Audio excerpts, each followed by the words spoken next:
நல்லதே நடக்கட்டும். எல்லோரும் எல்லா வளமும் பெற்று சீரும் சிறப்புடன் வாழ்வோம்.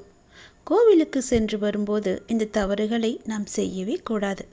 கோவிலுக்கு சென்று வெளியே வந்து நாம் தர்மம் செய்யக்கூடாது. கோவிலுக்கு சென்று வந்த பலன் நம்மை வந்து அடையாது. அதனால் கோவிலுக்கு சென்று வெளியே வரும்போது தர்மம் செய்யக்கூடாது என்பதை நீங்கள் ஞாபகத்தில் வைத்துக் கொள்ளுங்கள். கோவிலுக்கு சென்று வந்ததும் குளிக்கவோ கை கால் கழுவவோ கூடாது.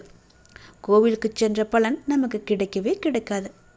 மூன்றாவதாக, கோவிலுக்கு செல்ல கடன் வாங்கக்கூடாது. நாம் கடன் வாங்கி சென்றால் அந்த முழு பலனும் அவர்களையே சென்று சேரும். நம் கோவிலுக்கு சென்று வந்த புண்ணியம் கடன் கொடுத்தவர்களை சென்றடையும். அதனால் அப்படி செய்யாதீர்கள். நம் கையில் இருந்தால் மட்டுமே நாம் கோவிலுக்கு செல்ல வேண்டும். சுவாமிக்கு சமர்ப்பித்த மாலையை நாம் பிரசாதமாக பெற்றுக்கொள்ளலாம். ஆனால் அதை நாம் அணிந்து கொள்வது மிகப்பெரிய பாவமாகும். வீட்டின் நிலைப்படியில் மாட்டி வைப்பதே மிகவும் சிறப்பானது.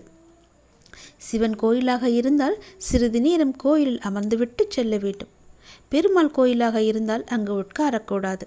உட்காராமல் வீட்டிற்கு செல்ல வேண்டும். லட்சுமி தேவி நம்முடன் வருவதாக ஐதீகம். அப்படி அங்கே உட்காருவதால் லட்சுமி தேவியை அங்கே விட்டுவிடு வருவதாக ஐதீகம். அதனால் நம் லட்சுமி தேவி நம் வீட்டுக்கு வர வைப்பது தானே நம்முடைய கடமை. அதுதானே பெரும் புண்ணியம். அதனால் கோவிலுக்கு செல்லும்போது எதை செய்ய வேண்டும் எதை செய்யக்கூடாது என்று தெரிந்து கொண்டு செல்லுங்கள்.